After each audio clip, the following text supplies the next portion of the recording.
there from Bugeye, guys. This is a mess, isn't it? This is all the wiring that was in the car behind me. I'll show you in a minute.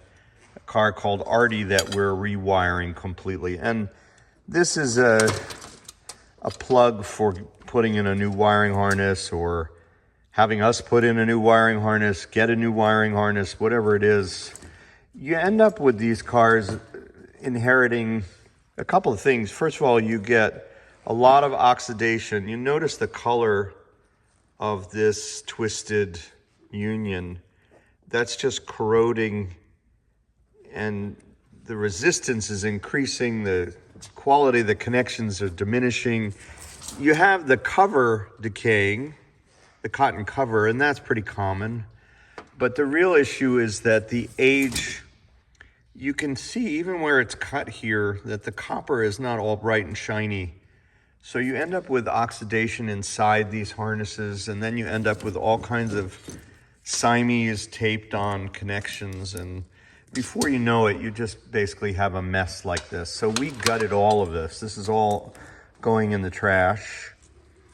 Occasionally you'll find things like this yellow wire, which I wasn't aware of, but this baby got hot and shorted, and you can see how the insulation melted, and it doesn't look like it caused any issue other than it just looks terrible. It melted and fused to this green wire a little right there, but you know, a little bit more and it would have shorted to its neighbor. Again, this is all going in the trash, but you can see how that's an old short that heated up that yellow wire. So I probably don't need to say a whole lot. It's pretty obvious, but this is what we get with old wiring, and people tend to give Lucas Electrics a bad name, but the stuff works great when it's done right. Here are these Scotch clips that Siamese something onto here at some point in this car's life, and those too are very vulnerable. It's not very good craft to use these, but again, it all goes into the trash. Here's some more melted wire. I'm not sure what happened there. Occasionally we'll find mouse damage, but it's more often, you see, again, you have things like this where you have a solderless connector that's basically pulling out, and it's a red wire. It might have been a hot lead. Who knows what it might have shorted on, you know? So what we're trying to do is prevent all that. And this is the new nose harness, or the dips. I believe this is the dip switch, or the nose harness. And so you have a new cotton cover, and then you have much higher quality. You can see how shiny the ends of these are right away. That's just because they're not oxidized. All gorgeous, going back together. Here's what Terry's been up to. He's put in the portion that comes out from the dashboard and wired all this in. This is all now immaculate up to the fuse box.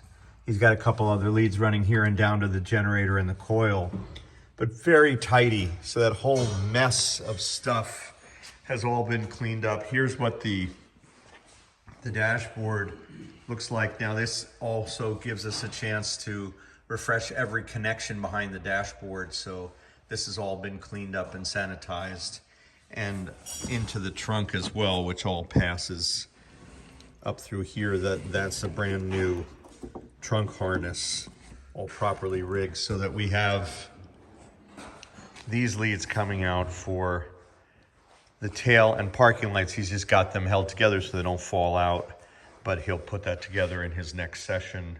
New license plate lights as well. If you take a look at Sage, this is a stunning Super Sprite that we've built.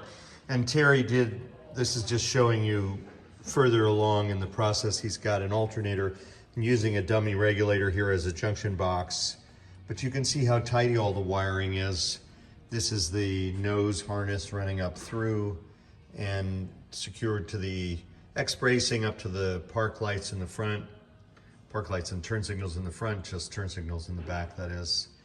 And then you also can see here on this side, here's the wire off the alternator, coil wire, and just nice and tidy running back here up into the harness. So all brand new stuff. And if you buy a new harness from us, you get this entire kit. Thanks for watching today. Some of the wiring challenges we face, and how we restore them here at Bugeye, guys.